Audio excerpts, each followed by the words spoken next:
Alright guys, today we're going to be accessing the trailer hitch on the brand new Tesla Cybertruck CyberBeast. It's a little different than the old 01 F-150 there. So to access it, we're just going to get down here. Got our handy Duluth kneeling mat. And I'll zoom out to the fisheye lens. You see here, there's just 3 little rubber or plastic screws. We've already loosened 2 of them. They do a quarter turn to loosen.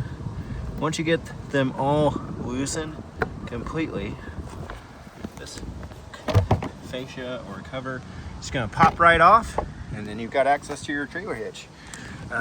You've got your 4-prong lights here, round here, ready to access for your hitch stinger and put it on.